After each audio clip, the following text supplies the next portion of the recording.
Di sini kita akan membahas mengenai soal-soal fisika yang ada di SIMAK UI pada tahun 2018. Soal nomor 31, sebuah bola yang mula-mula diam pada bidang datar kasar diberi kecepatan awal sebesar V0. Diketahui massa bola M, jari-jari R, dan koefisien gesek mu. Setelah bola menggelinding sejauh L, kecepatan akhir Vf adalah, ya berarti kita tahu nih ada bola. Nah, bola itu kita anggap pejal. Nah, kalau misalnya bola pejal itu momen inersianya I sama dengan 2/5 mr kuadrat. Katanya koefisien geseknya itu sebesar mu, panjangnya sebesar L, V akhirnya itu Vf, dan V awalnya, V0-nya itu katanya diam, berarti 0 meter per sekon. Di sini ada bola, katanya awalnya diam, akhirnya diberikan gaya gesek, dia akan menggelinding sejauh L. Nah, berarti di sini kan ada F gesek, arah bolanya menggelinding ke sana, kalau ke bawah ada gaya berat dan ke atas ada gaya normal. F gesek itu rumusnya mu dikali M kali G, di mana F gesek sama dengan mu dikali gaya normalnya. Nah, kita tahu bahwa untuk mencari kecepatan akhir yaitu Vt sama dengan V0 min AT. Itu dari rumus GLBB ya, di mana kita pindah ruas berarti AT sama dengan V0 min Vt. Berarti untuk mencari A atau percepatan yaitu V0 min Vt per T. Nah, A ini kita bisa pakai rumus yang dimana F sama dengan N dikali A. Nah, berarti untuk mencari A sama dengan F dibagi M. Masukin berarti A-nya F dibagi M sama dengan V0 min Vt per T. Berarti untuk mencari gaya atau F sama dengan M dikali V0 min Vt per T. Nah, selanjutnya kita punya, karena dia juga menggelinding, berarti adanya gaya rotasi. Nah, gaya rotasi itu rumusnya sigma tau sama dengan I dikali alfa. Tau itu rumusnya F dikali R sama dengan I momen inersia bola pejal itu 2/5 mr kuadrat dikali alfa. Nah, di mana R sama R bisa kita coret, berarti F sama dengan 2/5 M dikali R dikali alfa. Nah, di sini kita punya si R. R-nya berapa? Oke. R-nya bisa kita si alfanya bisa kita cari dengan rumus di mana omega T sama dengan omega 0 ditambah alfa dikali T. Di mana omega 0 karena awalnya diam berarti V0-nya itu 0. Berarti omega T sisa sama dengan alfa dikali T. Berarti untuk mencari alfa yaitu omega T per T. Nah, berarti T per T-nya coret ya. Jadinya omega T-nya jadinya V per R. Oke, berarti untuk mencari alfanya kita masukin omega T per T. Berarti F sama dengan 2/5 dikali M dikali R. Omega itu tadi rumusnya V per R.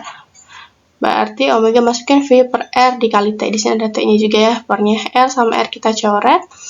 Nah, berarti F-nya tadi masukin rumusnya yaitu M dikali F0 min Ft per T sama dengan masukin lagi 2/5 M dikali V per T ya, karena R-nya tadi udah dicoret. M sama M bisa kita coret, T sama T kita coret. Berarti sisa yang sebelah ruas kiri yaitu V0 min Vt sama dengan 2/5 dikali Vt. Maka V0 sama dengan 2/5 Vt, awalnya min pindah ruas jadi plus Vt. Berarti V0 sama dengan 2/5 ditambah 1 dapat 7/5 ya Vt. Berarti untuk mencari Vt-nya sama dengan 5/7 V0 M per S. Maka jawabannya yang E. 5 Vf sama dengan 5/7 V0 M per S. Di nomor 32 di sini ada rangkaian ya, 5 buah hambatan yang besaran masing-masingnya yaitu R14 ohm, R22 ohm, R33 ohm, R5 11 ohm. Dirangkai seperti pada gambar. Jika hambatan total berarti RAB rangkaian itu 20 ohm, berapa hambatan di R4-nya? Kita tahu bahwa R2, R3, R4 itu merupakan sebuah rangkaian paralel. Nah, berarti di sini bisa kita gambar, di sini ada R1 4 ohm, di sini ada rangkaian paralel, di sini ada R5-nya tadi sebesar 11 ohm. Kita punya R totalnya itu 20 ohm. Nah, berarti kalau rangkaian ini termasuk rangkaian apa? Yap, rangkaian seri. Kalau rangkaian seri berarti tinggal ditambah aja ya. Berarti R total sama dengan R1 ditambah R5 ditambah R paralel. Nah, R totalnya 20, R1-nya 4, R5-nya 11 ditambah R paralel 20 sama dengan 15 ditambah R paralel. Berarti untuk mencari hambatan paralel itu sama dengan 20 per 15 sama dengan 5 ohm. Nah, lanjut kita nyari R paralelnya berapa. R paralel itu rumusnya 1 per RP, karena di sini ada R2, R3, R4, berarti sama dengan 1 per R2 ditambah 1 per R3 ditambah 1 per R4. RP-nya tadi kita dapat 1 per 5 sama dengan 1 per 2 ditambah 1 per 3 ditambah 1 per RP. Yang 1 per 2 sama 1 per 3 kita pindah ruas ke ruas kiri, jadi minus. 1 per 5 dikurangi 1 per 2 dikurangi 1 per 3 sama dengan 1 per R4. Nah, kita samain penyebutnya 5, 2, 3 dapat 30. 30 dibagi 5 itu dapat 6. 30 dibagi 2 dapat 15, 30 dibagi 3 dapat 10, sama dengan 1 per RP. Maka 1 per RP itu sama dengan min 19 per 30. Berarti nilai hambatan keempatnya yaitu min 30 per 19 ohm. Atau bisa kita hasilin dapatnya min 1,56 ohm. Ada jawaban? Oh, nggak ada. Berarti nomor 32 itu tidak ada di jawaban. Selanjutnya ke nomor 33. Ada sebuah sistem terdiri dari sebuah batang konduktor AB. Nah, ini ada batang nih AB bermassa M yang dapat meluncur tanpa gesekan di atas rel konduktor paralel yang dipisahkan dengan jarak L. Ujung-ujung kiri rel dihubungkan oleh sebuah hambatan R sehingga membentuk sebuah loop. Nah, ini ada hambatannya. Nah, loop berada di dalam medan magnet seragam B dengan arah tegak lurus bidang loop atau masuk bidang gambar.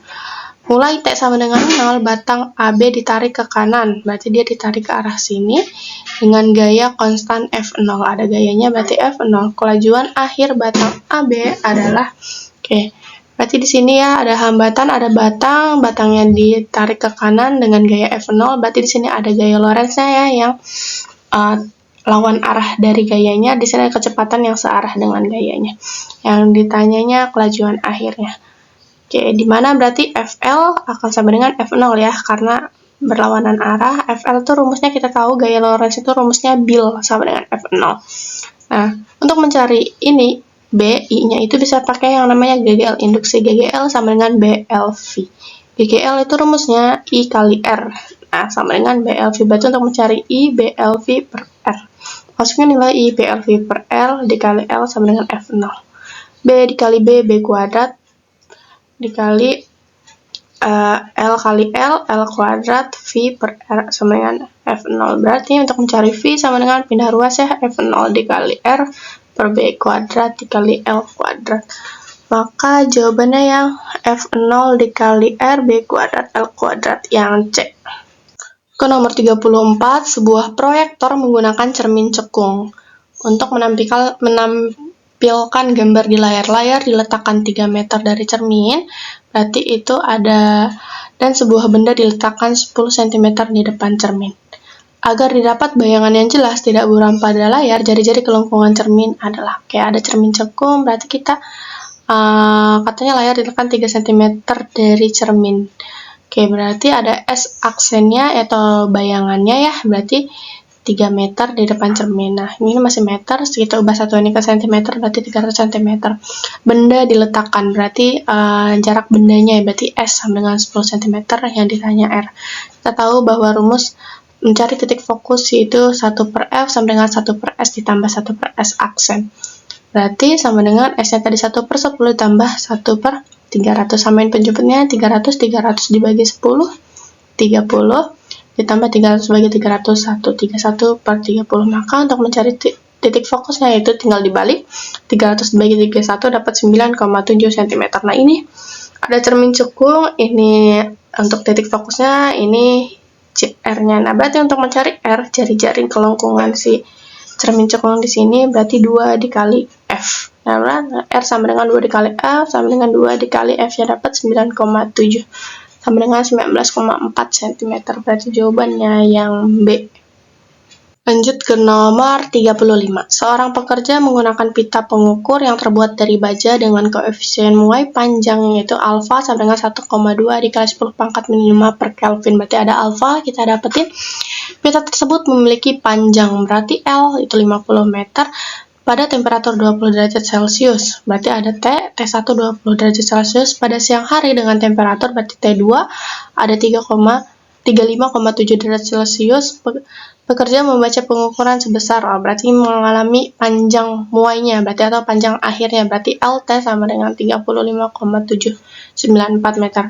Panjang yang terukur sesungguhnya, berarti sesungguhnya L0. Nah, kita tahu pemuaian di mana delta L sama dengan L0 dikali alfa dikali delta T.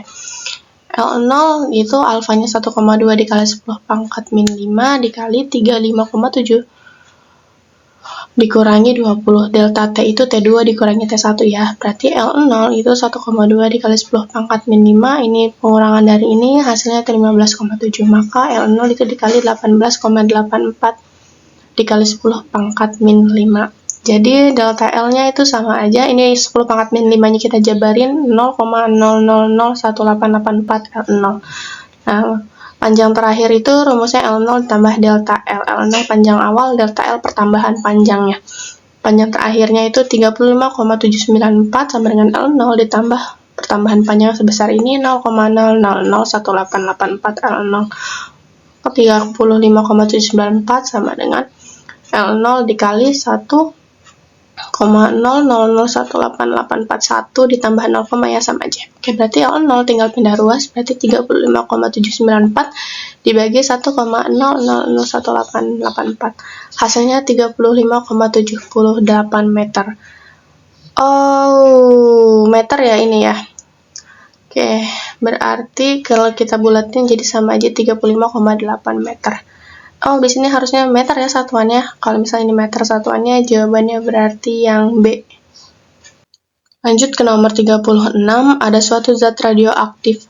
Oh, berarti ini materi kelas 12 semester 2 radioaktif. Dengan waktu paruh 25 hari, berarti waktu radioaktif itu diingat-ingat rumusnya berarti NT sama dengan N0 setengah pangkat T per T setengah. Nah, T setengah itu merupakan waktu paruhnya itu tadi sebesar 25 hari. Telah meluruh sebanyak 15/16 bagian, berarti NT-nya itu yang meluruhnya ya, itu sebanyak awalnya kan N0 awalnya, nah yang meluruhnya 15/16, berarti kita kurang N0 dikurangi 15/16 N0, jadi waktu sisanya itu jumlah sisanya 1/16 L0. Yang ditanya itu selama, berarti T waktu. Masukin rumusnya NT sama dengan N0 setengah pangkat T min T setengah.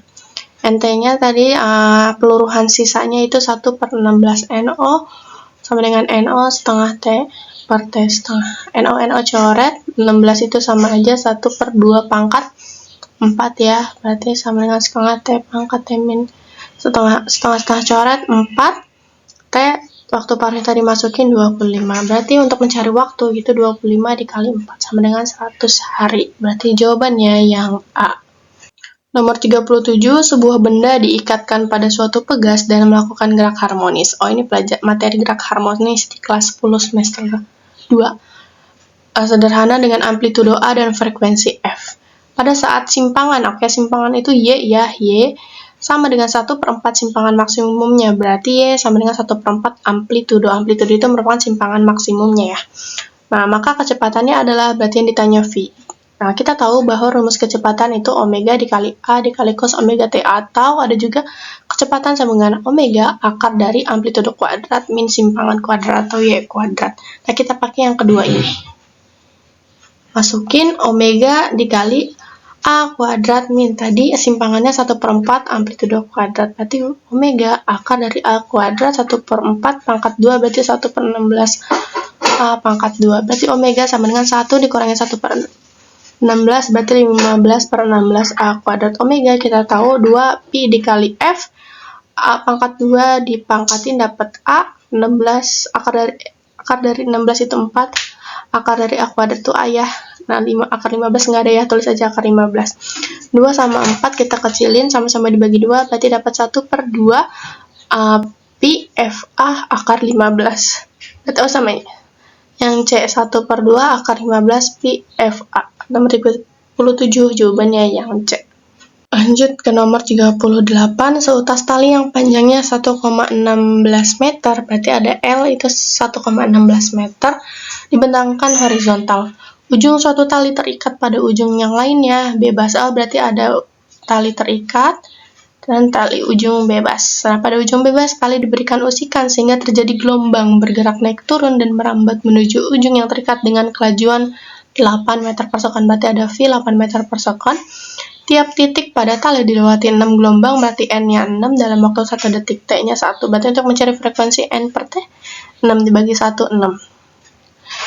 Oke, lanjut timpangan maksimum gelombang. Oh, berarti amplitudo ya. Amplitudonya yaitu 10 cm. Oke, ada A ya. Amplitudo 10 cm. Sebagai akibat adanya gelombang pantul, maka akan terjadi superposisi gelombang. Oke, letak simpul keempat pada titik asal ujung bebas, berarti di sini ada ujung bebas. Nah, untuk mencari simpul di ujung bebas itu rumusnya Sn sama dengan 2n-1, 1/4 dari lambda.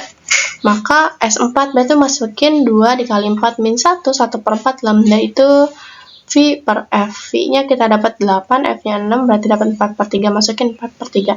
Coret-coret, 2 kali 4, 8, 8 kurang 1, 7, 7/3 itu sama aja 2,33 meter. Ada nggak? Oh, nggak ada. Berarti nomor 38 itu tidak ada jawabannya. Oke, 39. Sebuah bak kecil terbuat dari ban bekas. Oke, berarti dia berbentuk lingkaran ya. Tak terpakai. Volume bak tersebut adalah 20 desimeter pangkat 3. Berarti volume 20 desimeter pangkat 3. Ketika keran dibuka, air mengalir menuju bak. Jika air keluar dari keran dengan kecepatan 10 meter per second, berarti ada V 10 meter per second. Dan setelah 10 detik, bak terisi penuh. Oke, ada T-nya 10 detik. Jari-jari keran adalah ditanya R-nya. Kita pakai persamaan kontinuitas atau debit ya. Q sama dengan Q. Rumus debit itu sama dengan V dikali A, kecepatan dikali luas penampang, sama dengan rumus debit juga bisa kita cari volume per T, volume dibagi waktu. V sama dengan V kecepatannya turun, karena dia berbentuk lingkaran, berarti luas dari lingkaran itu PR kuadrat sama dengan volume per T. Berarti untuk mencari jari-jari sama dengan volume per V kecepatan dikali Pi dikali T. Nah, berarti V-nya masukin 20, volumenya 20 desimeter pangkat 3, kecepatannya yaitu, ini masih 10 meter per second, biar sama satuannya kita ubah ke desimeter juga, meter ke desimeter turun berapa tuh? Turun 2 ya. Nah, berarti jadi 100 desimeter. Turun 1, jadi nambahin 01 dapat 100 dikali Pi-nya 3,14 dikali waktunya S10. Berarti 20, 100 dikali 3,14 dikali 10 dapat 3140. Dibagi dapat 0,0063. Maka jari-jarinya tadinya pangkat pindah ruas jadi akar, dari 0,0063 dapat 0,079 desimeter. Diubah ke cm itu turun 1, jadi 0 yang hilangin 1, 0,79 cm. Nggak ada jawaban ya, tapi yang mirip itu yang ini ya, yang B. 40. Ada pernyataan 1, pernyataan 2. Ada sebab akibat yang ditanya. Oke. Dengan menganggap adanya gesekan dengan udara, benda yang dilemparkan ke atas dan kembali ke bawah akan memiliki percepatan yang sama. Kita coba kalau benda ada bola dilempar ke atas, berarti ada gaya geseknya, itu berlawanan dengan arah gayanya, berarti ke bawah gaya geseknya, dan ke bawah tentunya ada gaya berat. Berarti sigma F sama dengan M dikali A. Sigma F-nya berarti F gesek karena searah sama gaya berat, berarti ditambah sama gaya berat W sama dengan M dikali A. Berarti untuk mencari A yaitu F gesek ditambah W per M. Coba untuk yang gaya ke bawah, berarti dia turun ke bawah, F geseknya berlawanan dengan gaya, berarti dia ke atas, terus gaya beratnya tentu harus ke bawah, berarti sigma F sama dengan M dikali A, berarti F gesek karena beda ya arahnya sama gaya berat, berarti F gesek dikurangi gaya berat, W sama dengan M dikali A, berarti untuk mencari A, F gesek dikurangi W per M. Nah, tentunya beda, ini plus, ini minus, berarti yang pernyataan 1 salah. Pernyataan 2, gaya gesek udara berbanding lurus dengan kecepatan benda. Coba kita cari di mana. Tadi kita dapat F gesek sama dengan MA min omega ya. Dimana berarti M, tadi A itu rumusnya V kuadrat per R min omega. Maka F gesek ini berbanding lurus dengan pangkat 2 dari kecepatan. Bukan kecepatannya doang, tapi pangkat 2 atau 2 kali kecepatan. Berarti pernyataan 2 salah, pernyataan 1 salah, pernyataan 2 salah. Kalau gitu berarti jawabannya yang E. Nomor 41, nilai efektif arus dengan tegangan bolak-balik adalah nilai arus dan tegangan bolak-balik yang setara dengan arus searah dalam waktu yang sama, dan jika mengalir dalam hambatan yang sama, akan mengalir kalor yang sama. Oke, kita coba ke ini dulu nih. Kalau mencari kuat arus efektif itu berarti Imax per akar 2. Kalau V efektif itu Vmax per akar 2. I efektif itu termasuk kuat arus yang terukur di suatu alat. V efektif juga sama tegangan yang terukur. Nah, di sini katanya adalah nilai arus dan tegangan bolak yang setara dengan arus searah dalam waktu yang sama. Oke, misalnya di sini ada tegangan VDC sama VAC. Maka kalau misalnya dia sama, berarti nilai kalornya harus sama. Kalau nilai kalor sama, berarti jari-jarinya harus sama. Hambatannya harus sama, berarti pernyataan 1 itu benar. Lanjut pernyataan 2, semua alat-alat listrik arus bolak-balik menunjukkan nilai efektifnya. Tentu benar ya, karena emang radio misalnya suka ada kan, dia itu sampai 220 watt bisanya. TV juga kapasitasnya 220 watt. Kalau misalnya lebih bakal kayak gimana, kalau kurang bakal kayak gimana. Kayak gitu. Nah, berarti pernyataan 2 benar. Kalau 1 benar dan 2 benar, terus pernyataan 1 ini nggak berhubungan ya, maka jawabannya itu yang B. 42. Gelas atau mangkok dari kaca dapat retak atau pecah ketika diisi air panas secara tiba-tiba. Misal ada gelas nih, ada gelas diisi air panas, dia akan cepat memuai, dan akhirnya kalau memuai, benda tersebut akan pecah. Berarti pernyataan 1 benar. Oke, pernyataan 2. Bagian dalam gelas yang diisi air panas secara mendadak memuai lebih cepat dibandingkan dengan bagian luarnya. Benar banget, ini baru kita bahas, karena isi air panas maka bagian dalamnya akan cepat memuai sehingga pecah. Pernyataan 1 benar, pernyataan 2 benar, dan pernyataan 1 sama 2 itu berhubungan, maka jawabannya itu yang A. Nomor 43, sebuah mesin pendorong digunakan untuk mendorong benda bermassa, berarti ada M sama dengan 10 pangkat 3 kilo. Benda ini bergerak sehingga kecepatannya berubah dari, berarti ada V1-nya 10 meter per second, ada V2-nya 40 meter per second. Waktu yang dibutuhkan untuk terjadinya perubahan kecepatan adalah 20 second, berarti ada T 20 second. Oke, yang ditanya yang pertama, perubahan energi kinetik benda, di mana perubahan energi kinetik itu setengah M V2 kuadrat dikurangi V1 kuadrat, berarti setengah M-nya 10 pangkat 3, V2-nya 40 kuadrat, min 10 kuadrat. 10 pangkat 3 kan 1000, 1000 dibagi 2, 500, 40 kuadrat itu 1600, dikurangi 10 kuadrat, 100, berarti 500 dikali 1600 kurangi 100, 1500, 500 dikali 1500, 750.000, atau sama aja 7,5 dikali 10 pangkat 5 Joule. Nah, berarti pernyataan 1 benar.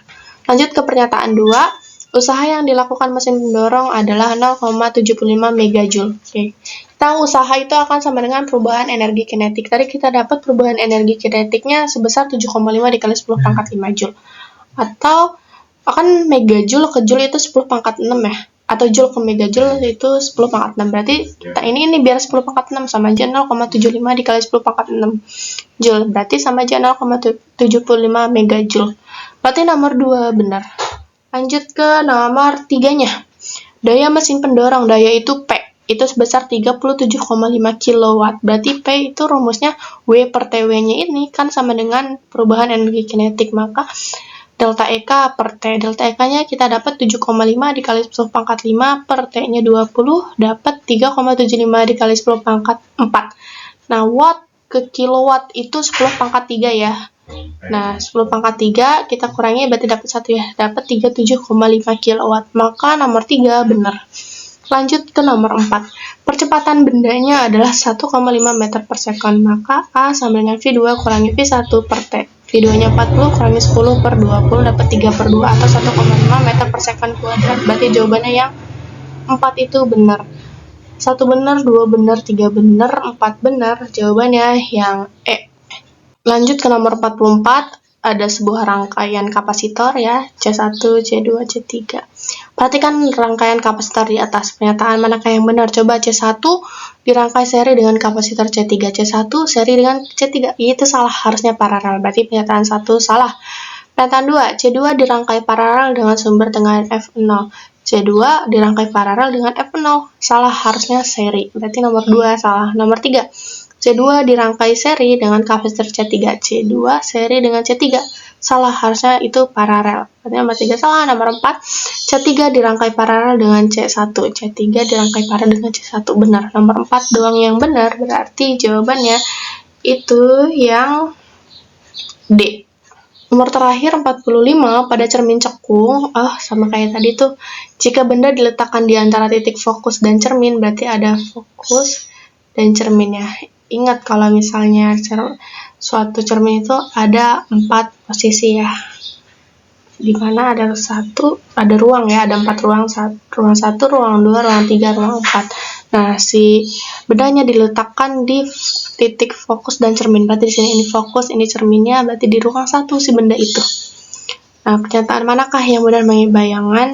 Oke, bayangannya ada di mana? Oke, rumusnya kalau mencari bayangan itu 5 dikurangi letak si bendanya. Berarti kita kan punya 5 dikurangi letak badannya kan tadi di ruang 1, berarti 4. Ada di ruang 4. Ruang 4 ini sifatnya maya, tegak, dan diperbesar. Pernyataan 1, bayangan benda akan berada di belakang cermin cekung. Oke, 4. Pernyataan 4, dia di sini kan ruang 4 di sini. Nah, ruang 4 dia ada di belakang cermin cekung ya, bener banget, bukan di depan di sini. Nomor 1 benar. Nomor 2 bayangan yang nyata. Nyata salah, harusnya maya. 2 salah. 3 bayangan tegak. Tegak benar. 4 bayangan dan bendanya sama besar. Kita nggak tahu ya. Berarti yang benar 1 sama 3. Kalau 1 sama 3 benar, jawabannya yang B.